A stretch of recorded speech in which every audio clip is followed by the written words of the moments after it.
Pinagpalang tanghali po para sa inyong lahat. Welcome po sa ating Awakening of Faith program. At narito na naman tayo para makarinig ng salita ng Diyos na kung saan naman ay pinagmumulan ng pananampalataya. Pananampalataya na magbibigay sa atin ng tagumpay, ng transformasyon at kasagutan sa ating mga panalangin. Itong pananampalataya na ito ang magbibigay sa inyo ng kalakasan para masolusyonan at malusutan at itong mga pinagdaraanan mong problema ay matalo mo at mauwi sa testimonies. Kaya kung maaari, ay ihanda mo rin ang iyong tubig dahil mamaya sa ating prayer of agreement, ito ay babasbasan. And by faith, kapag ininom mo ito, ay tumanggap ka ng kagalingan, ng himala, at kalayaan sa lahat ng trabaho ng masama. Kung ikaw ay merong mga prayer request, pwede mong isulat yan sa ating comment section.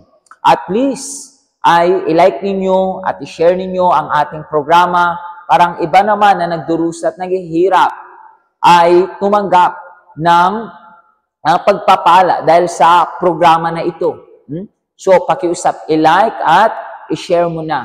At abutin natin yung mga tao na malungkot at pinahihirapan ng mga masamang espiritu. Amen? By the way, ngayon ay araw ng Friday at ikaw ay inaanyayahan ko na magpunta sa church. Dala isang rosas para ito ay pahiran ng banal na langis. At ito ay magiging pagpapala para sa iyo. Kasi by faith, sa service na ito, meron tayong malalakas na panalangin at palalayasin natin yung demonyo, mga evil spirits, yung puwersa ng kadiliman na nasa likod ng problema mo na yan. And by faith, kapag pinahiran ng langis itong rosas at binlessed, at saan mo man ito dadalhin, lahat ng sumpa ay mawawasak at magbubukas ang mga daan ng pagpapala. So, kung ikaw malapit sa ating main church, main cathedral sa UCKG Building, General Rojas Avenue, Araneta City, Cubao, so magpunta ka. Kung ikaw naman ay malayo, check mo sa ating website, at dyan sa addresses, ay may kita mo yung pinakamalapit na UCKG Health Center sa iyo. Magpunta ka. You can call yung ating helpline and pwede mong tanungin sa kanila kung ano yung susunod na oras ng service. Pero mahalaga na makapunta ka. Amen? At kung ikaw ay, gusto na ng tulong ngayon din, pwede ka mag-reach out. Nandiyan yung helpline natin. Pwede kang tumawag at yung pastor ay kakausapin ka at bibigyan ka ng payo at ipapanalangin din. And by faith, ito ang makakatulong din sa iyo. Amen? So, kaibigan, magbabalik tayo sa ating programa at gusto ko na panoorin nyo itong napakalakas na testimony and later ay papasok tayo sa ating mensahe. Amen? Panoorin natin ngayon. Ako si Bernadette Morales. Bago ako dumating sa Simbahang Universal, masasabi kong yung buhay ko ay puro pagsaway sa Diyos. Nagkaroon ako ng bisyo ng pag-inom, yung pagsisigarilyo, addiction sa pornography. Gusto ko yung kasiyahan. Kasi gusto ko ng kaibigan dahil nga yung buhay ko ay napakalungkot. Nakipag-live-in ako. Kinailangan namin na magsama dahil buntis na ako ng time na yon. At yung pagbubuntis ko ay hindi ganun kadali dahil sensitive, yung mahirap akong magbuntis. Yung bata ay lumabas ng kulang sa buwan. Habang lumalaki siya, napansin namin na may kakaiba sa kanya na yung ulo niya ay unproportion sa katawan niya. Nag-undergo siya sa isang operation. Although months, successful yung operation niya, pero kinailangan na naman siyang operahan. Yun yung isang napakahirap na desisyon kung kailangan mo pa bang paoperahan yung anak mo na hirap na din siya. Yung time na yun, yung nawala siya, yun yung gabi-gabi, depressed ako. Bumalik yung mother ko galing sa abroad. Niyaya niya ulit ako sa Simbahang Universal. Sa mga ilang taon na umattend ako ng church, narinig ko yung patungkol sa igapu, yung sa campaign. Doon, grinab ko yun. Kasi narinig ko na pagpapalain daw ako, magkaroon ako ng blessing, na yun yung pinakahabol ko doon. Yung natutunan ko yung pag-iikapu, sumasali ako sa campaign, dumarating yung mga pagpapala sa buhay ko, nagkaroon ako ng negosyo, tapos hindi na kami nangungutang ng gaya ng dati. Pero sa loob ng 5 years na yun, hindi ko alam yung Holy Spirit. Kaya nung narinig ko kung ano yung Holy Spirit, parang na-curious ako, ano ba yung bagay na yun? Bakit? Parang napakahalaga ng bagay na yun. Kaya dumating yung Fast of Daniel 2021. Doon, talagang humiwalay ako sa mundo. Talagang nilayo ko yung social media, yung TV, yung panonood ng mga pornography. Talagang nag-focus ako na hanapin yung Diyos. At yung natapos yung Fast of Daniel, doon nagpabaptize ako sa water. Na talagang doon iniwanan ko yung dating ako. Na pinatay ko yung dating ako. At sumali ako sa campaign. Hinanap ko yung Espiritu Santo. Yun yung hiniling ko sa campaign na yun. Kasi nais ko talagang matanggap yun. Uhaw na uhaw ako matanggap yun. At dumating yung 2022, another campaign. Doon, grinab ko ulit yung opportunity na yun. Sumali ulit ako at sineryoso ko yun. Nagsik ako ng Holy Spirit sa madaling araw. Sumama ako mag-evangelize. Tapos, papaglilinis ng church, sa mga gawain sa church. Talagang ginawa ko lahat. At hiniling ko sa Diyos na sabihin niya sa akin, ano ba yung dapat na gawin ko para matanggap ko yung Holy Spirit. At doon, hiniling niya yung relasyon ko sa asawa ko na dapat ayusin ko yun. Pwede kong sabihin na yung pera na nilaan ko para sa campaign ay gamitin ko sa kasal ko kasi yun yung hiniling sa akin ng Diyos na dapat ikasal ako. Pero hindi ko ginawa yun. Mas pinili ko na isurrender yun sa altar. At yung time na yun, yung kasal na tuloy yun, kahit simple lang. At yung mga resulta ng campaign, dumating yung pagpapala sa buhay ko, sa negosyo ko, na talagang kahit yung isang kliyente na talagang matagal na nawala sa akin, bumalik sa akin, isang napakalaking kliyente. At yung pamilya ko na alam ko na nasa kamay ng Diyos, protektado, hindi nagkakasakit. At kami ng asawa ko, yung relasyon namin ay mas maayos na. Dati siyang negatibo, ayaw niyang umattend sa simbahang universal. Sobra siyang negatibo, pati sa pagtatype. Pero ngayon, isasama ko na siya. At isa sa pinakamaganda at pinakamahalagang pagpapala ng tanggap ko ay yung matanggap ko yung banal na Espiritu. Alam mo na yung Espiritu ng Diyos na nasa loob mo, may kasiguradahan ka. Kaya gusto mo na paglingkuran siya. Dahil dati ayoko na yung maging assistant. Kasi iniisip ko na isa yun yung obligasyon lang. Pero ngayon, dahil yung Espiritu yun ng Diyos yung namumuhay sa akin, naging isa akong teacher sa CBC. At isa na rin akong collaborator. At lahat ng pagpapala na yun, ay napakalaking isang pribileyo.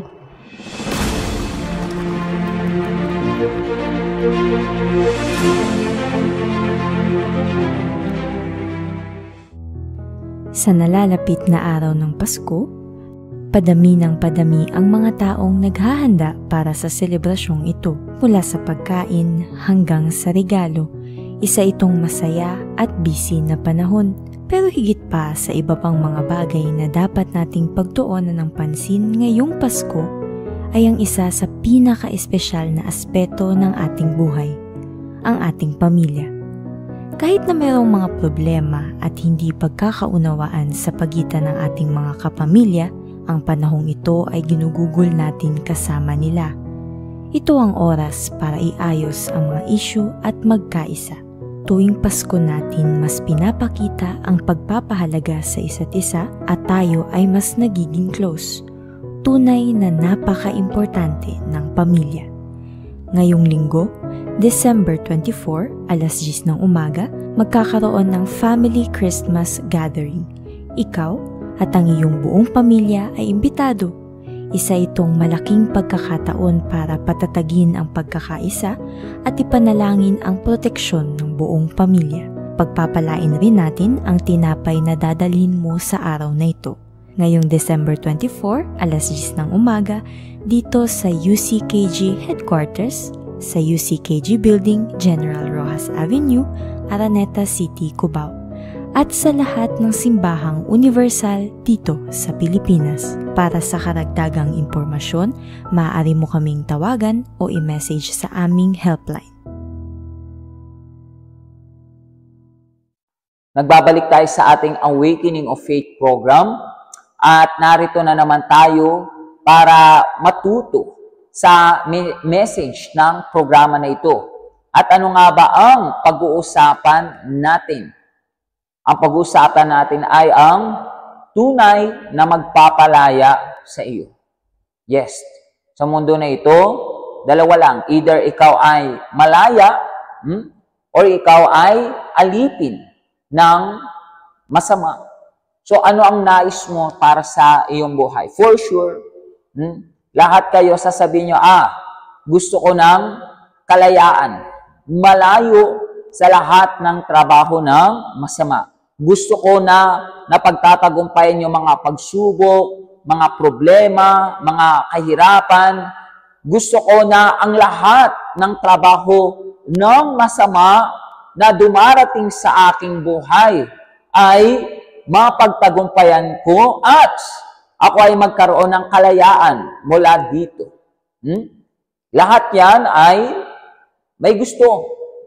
Hindi ninyo gusto na kayo ay maging alipin, na kakadena sa isang mahirap na problema katulad ng sakit at kahirapan. Hindi mo gusto na ikaw ay nakakulong sa kalungkutan at mga kahirapan. Hindi mo gusto na ang buhay mo ay bumabagsak, miserable. Hindi mo gusto na ikaw ay inaalipin ni Satanas sa mahabang panahon. Hindi mo gusto yan. Pero ano nga ba ang tunay na magpapalaya sa iyo? Gusto ko na basahin natin kung ano nakasulat sa salita ng Diyos. Nakasulat dito sa aklat ng Juan sa chapter 8 sa verse 32. Nakasulat, malalaman ninyo ang katotohanan at ang katotohanan ang magpapalaya sa inyo. Ano ba ang katotohanan sa mundong ito? Dalawa lang. Yan ay ang Diyos at ang salita ng Diyos. Ang salita ng Diyos ay ang Diyos at ang Diyos ay ang salita ng Diyos. So kapag tinatanggap mo ang Diyos sa iyong buhay, kapag tinatanggap mo ang kanyang salita, ang katotohanan sa iyong buhay, at naniniwala ka dito, at sumasampalataya ka dito, at ipinapakita mo yon sa pagsunod mo dito, tinatanggap mo nga ang katotohanan. At itong katotohanan na ito, eventually ay magpapalaya sa iyo sa lahat ng trabaho ng masama. Yes, napaka-importante na magpunta ka ng Friday sa pinakamalapit na Universal Church sa iyo dahil Friday ay para ipag-pray kayo na lumaya sa lahat ng trabaho ng masama. Friday ay para palayasin ang lahat ng puwersa ng kadiliman kontra sa iyong buhay. Talunin sila at hindi na makita pa sa iyong buhay. That's why every Friday meron tayong strong prayers. And even sinasabi natin na sa pangalan ni Jesus, lumayas ka. And by faith, ang masama ay lumalayas. Pero tandaan ninyo, ito ay halfway pa lamang ng iyong kalayaan. Dahil ang bubuo, ang kukompleto, ang tatapos para ikaw ay maging malaya talaga ay kapag dinala mo ang Diyos sa iyong buhay, kapag iyong inaalam, inaaral, at dinadala mo ang salita ng Diyos sa iyong isip at sa iyong puso, at paunti-unti sa lahat ng nalalaman mo, buong lakas na ginagawa mo ang lahat para ito ay maipamuhay mo sa iyong buhay. Kaibigan, ginagawa mo na maging malaya dahil sa katotohanan. Yes. So, kapag inalam mo ang salita ng Diyos na nagbibigay sa iyo ng katotohanan, binibigyan kanya ng panibagong pag-iisip. At pag meron kang bagong pag-iisip, magiging bago rin ang iyong kalooban. At kapag bago ang iyong kalooban, bago na rin ang iyong magiging kilos, aksyon at pamumuhay. Bago na rin ang iyong mga itatanim at bago na rin ang iyong mga aanihin. So consequently, kapag kinilos at pinamuhay mo ang salita ng Diyos, mangyayari na magbago ang iyong buhay. Magkakaroon ito ng transformations. Even dahil sa salita ng Diyos, dahil sa iyong pagkilos at pamumuhay dito, dahil ginagamit mo 100% ng pananampalataya mo dito, so ito ay magbibigay sa iyo ng mga dakilang tagumpay, pagpapala. Ito ay magbibigay sa iyo ng transformasyon sa lahat ng aspeto ng iyong buhay. Ito ang maglalapit sa iyo sa Diyos. At dahil dito, ikaw ay lalapit sa Diyos na may pagsisisi. So, aayusin mo ang iyong relationship sa Diyos. Even, magpapabaptize ka nga ng water dahil hindi mo na gusto ang lumang pagkatao o pamumuhay mo. And, even, hahanapin mo ang banal na Espiritu na tila ito yung pinakakailangan mo sa iyong buhay kasi yun yung tinuro sa salita ng Diyos. Then what happened ay matatanggap mo ang bautismo ng banal na Espiritu.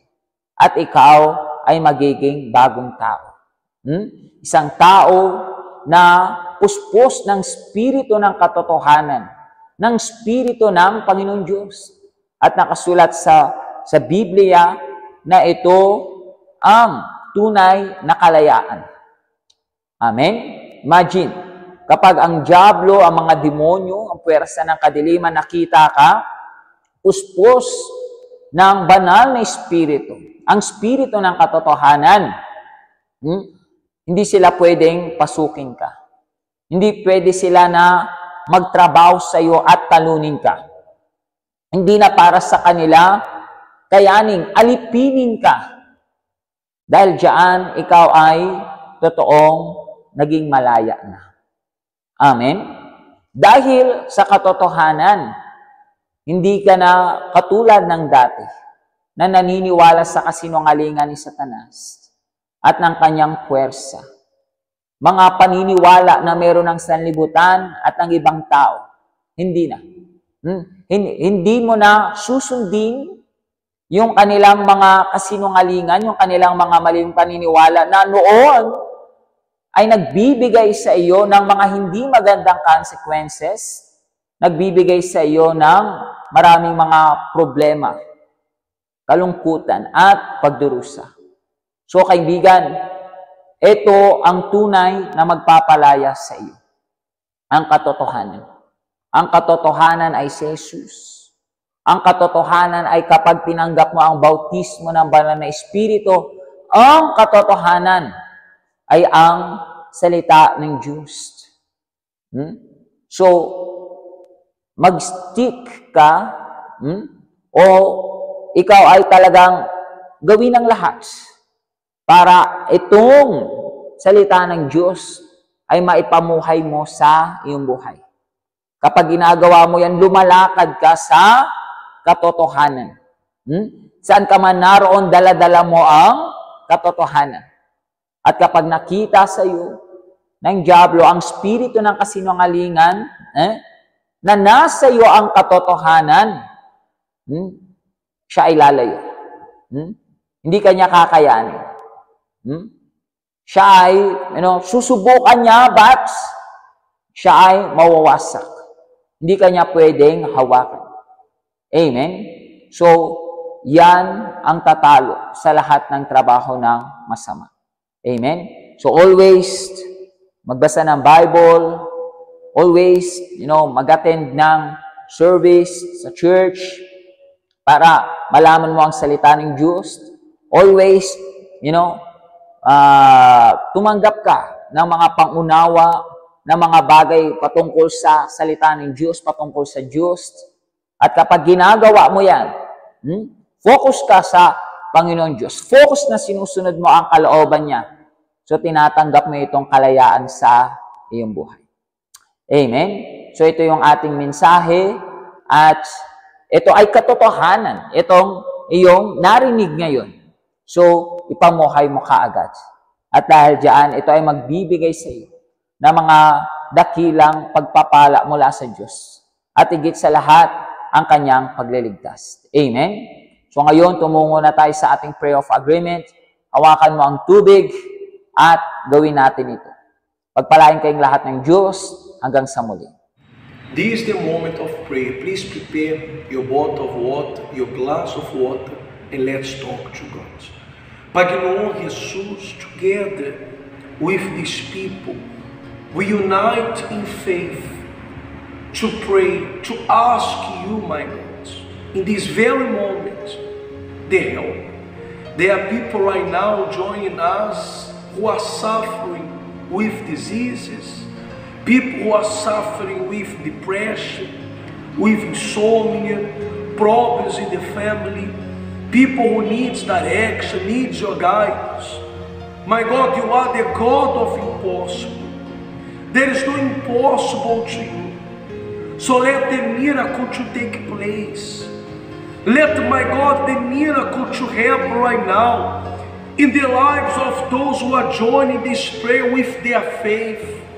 Because we know, my God, that you can do all things. So manifest your power. My God, and may when these people, they drink from this water, may they receive healing, may they receive deliverance, may they receive their miracle, the power, in Jesus' name. So I bless, my dear, this water. And may, when you drink from this bottle, from this glass of water, may you experience the power of God in your life, in Jesus' name. So now, please, drink from this water and receive your healing. Receive your deliverance from this bad feeling, from this depression, from this insomnia, from this addiction. Yes, wherever you are, receive right now the touch of the Lord Jesus. Receive now your miracle. If you are feeling discouraged, if you are feeling down, if you are feeling weak, receive now strength for you to be able to keep stand and to overcome all the problems, all the challenges. In Jesus' name, I bless you all. And if you believe, say Amen. So believe in this prayer that was done. Believe that the Lord Jesus, He performed the miracle in your life, and you're going to see the power of God in your life. Yes. And I would like to invite you all, you are watching us right now, for this special Sunday in all Salahata Manasi Barra Universal. You know this Sunday is Christmas Eve. 24, we're going to have the gatherings of the family, and you're going to bless your family. I'd like to invite you to bring your family, and all of you, you're going to bring bread. We're going to bless this bread, and you're going to be sharing this blessed bread to all your family. We are in the Bacolod City. You from Negros Ocidental, you are more than welcome to visit us here in our UCK de Bacolod. You can find us in the ground floor of GMA building, Sarizal Street, corner Loxin, Saharapna, RCBC Bank, in the downtown of the city. This Sunday 10 a.m. we're going to have this special gathering, and it will be a pleasure to have you here in our church. Okay? So may God bless you all, and never forget, everything that God does is good.